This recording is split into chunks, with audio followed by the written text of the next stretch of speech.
Good morning, everybody. It's Dita. Dita has a question for you. He's going to talk about guitar snobs today.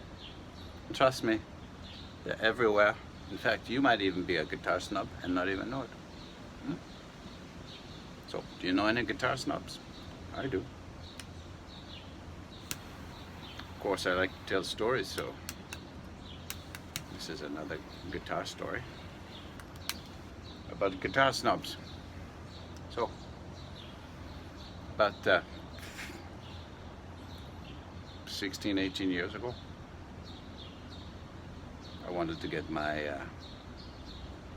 my Studio 55 here fixed. Okay.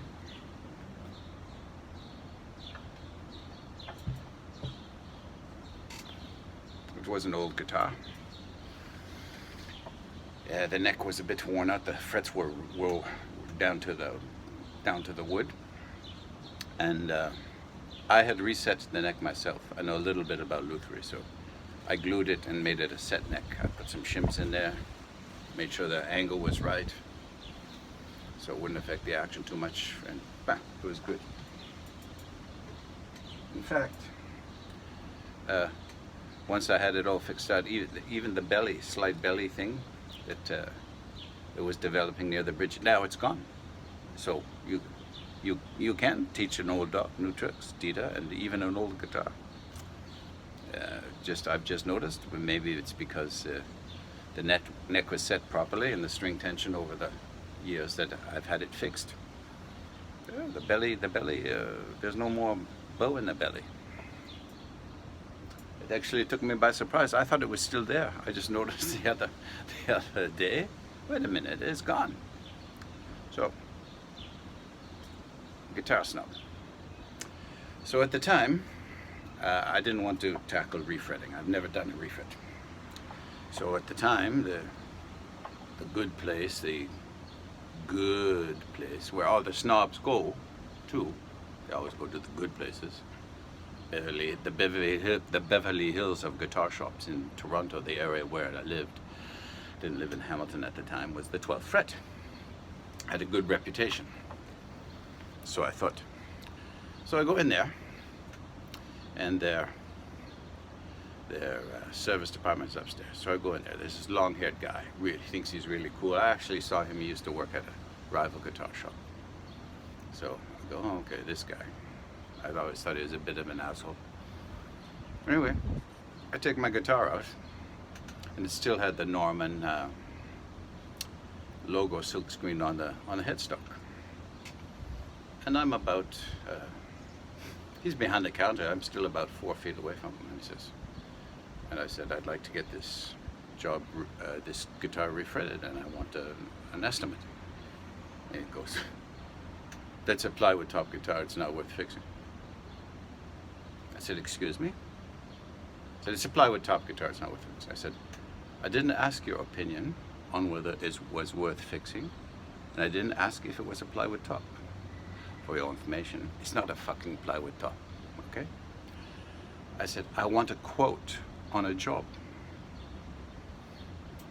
So basically I said, okay, fine. Fuck you. And left. I was pissed. So I had to go all the way to Stratford, Ontario, which is a 2.5-hour drive. And I found a luthier there who was more than happy to refret my nice little old guitar for me. And it was $400. So this guy turned away 4 or 5, probably there would have been $5 or $600 job. Okay. You're a snob, because he was a snob. So anyway, fast forward to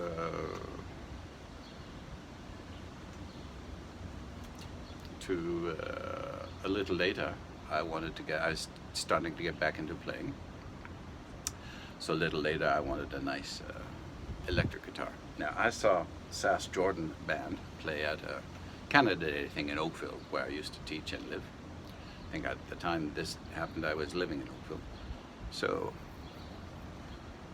I don't like crowds. I don't like festivals, but hey, they were playing, the guitar player was really good. So there were about 40,000 people there, I think, or 20,000, quite a few.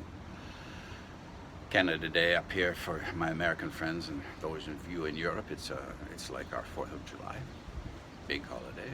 Everybody goes out and parties. So I made my way through the crowd, which I hate, just to see what kind of guitar this guy was playing. Beautiful guitar, I'd never seen it. He was getting all kinds of sounds out of it. And it was a Godin LGX, I think. So I go, oh, okay, well, I just recently bought my bass guitar at Steve's Music in Toronto. Thank you, Steve's. And by the way, Steve's has always treated me well. I've not come across a snob at Steve's. So anyway, I go in there and say, hey,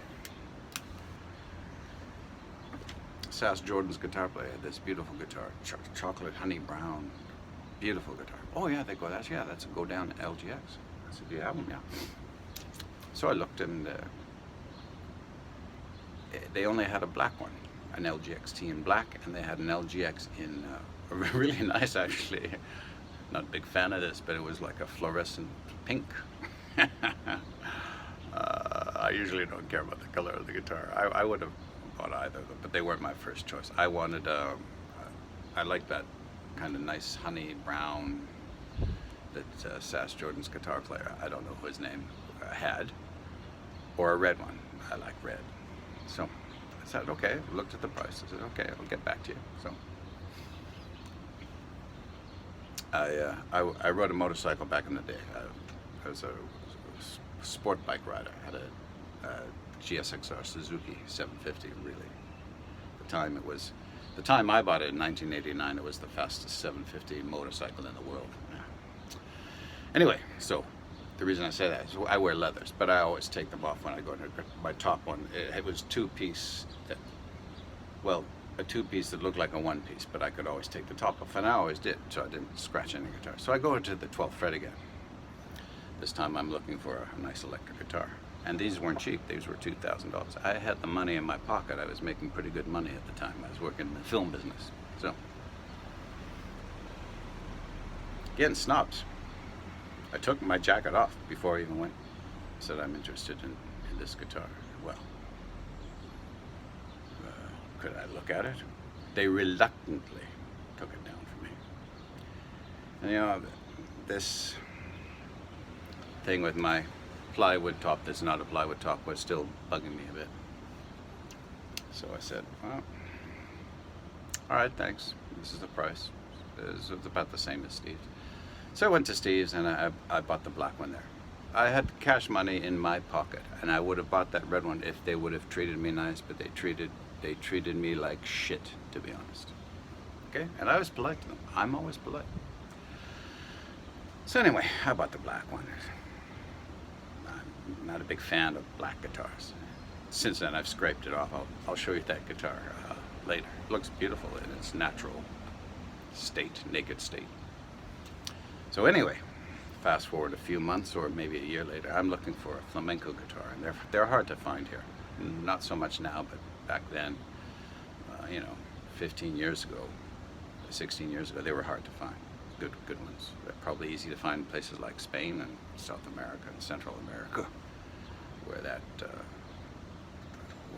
that style of playing, nylon strings playing, is more popular. So I went to Steve and I said, because they've treated me well. They've always treated. 25 years I've been going there. They've always treated me well. Some people have other stories. I don't care. I'm telling you about my experience. So I said, I've been looking online and doing some research on these Alhambra guitars, and they seem pretty good. I went to the other big music store here, and they had one for around $600. It wasn't an Alhambra, and I didn't like it. I forget the name. I think it was called El Mansa or something like that. Didn't like it. Felt like a club, like a big. The neck was bulky. It didn't have really good sound. It was not a. My level of playing isn't great, but it was better than this guitar. So I went, So I went to Steve's and I said, listen, can you can you give me an Alhambra flamenco guitar?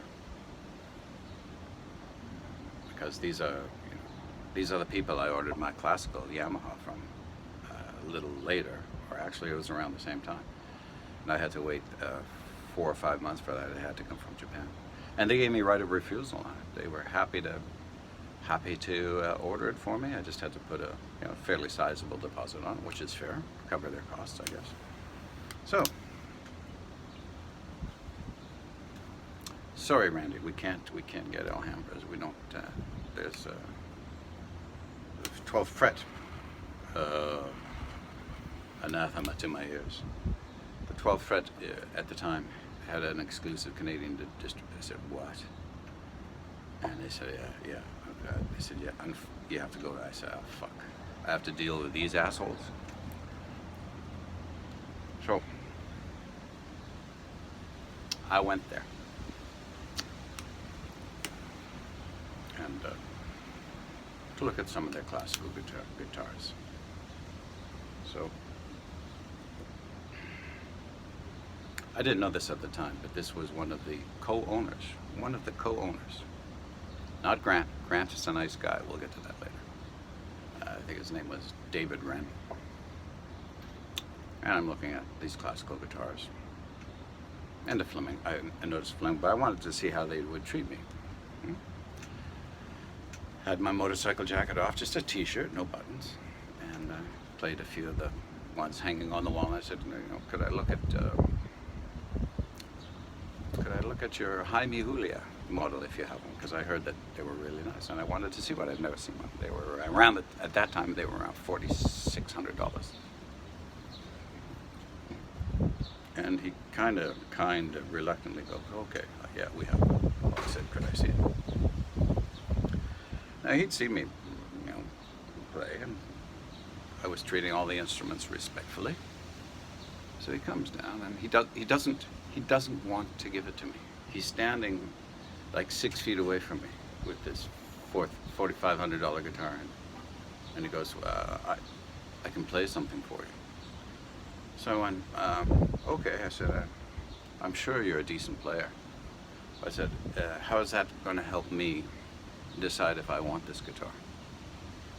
I mean, I'm surprised he didn't ask me to empty my pants and show him how much money I had on me. Like, really? I'm going, what the fuck is with these guys? So, and this is supposed to be the shop to go to. Fuck. Yeah, really. That's the shop to go to be insulted and condescended to. So, I went, okay. He let me play it. Oh, miracle. I liked it. So then anyway, I gave it back to him, and I didn't want to deal. I thought this guy was an asshole. He was sure a jerk to me. I don't want to deal with this guy. I didn't know at the time he was one of the co-owners and a luthier. So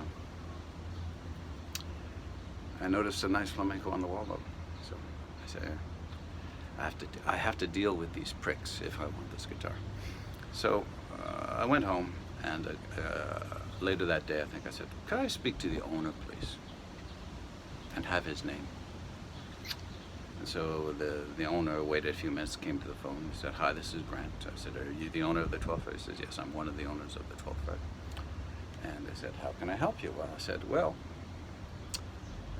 I would really like to buy an Alhambra classical guitar, a flamenco. But I said, I have to tell you, I've been to your shop a few times, and I was really quite disappointed. And he said, well, why? So I said over the phone, I said, well, I brought a guitar in there to get a repair job that was an expensive repair job. Your guy up there told me it was a plywood top and not worth fixing. I said, that's not true.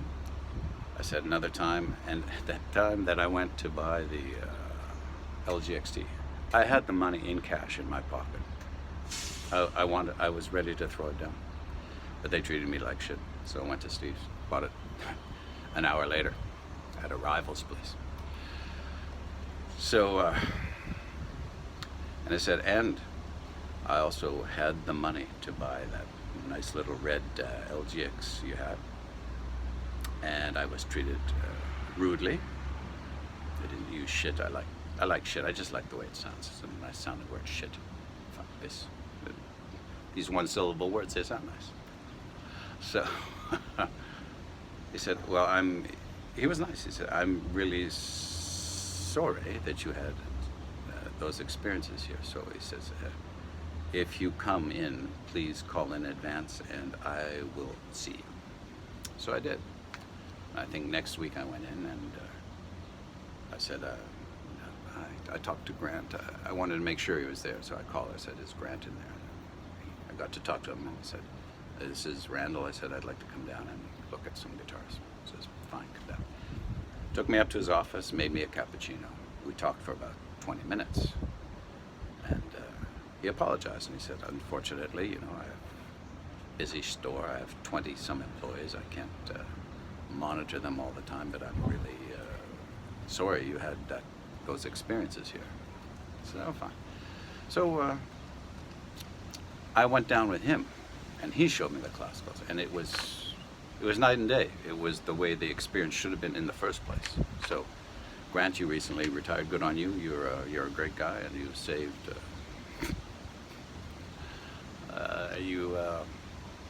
You got me coming back there, partly because I had to.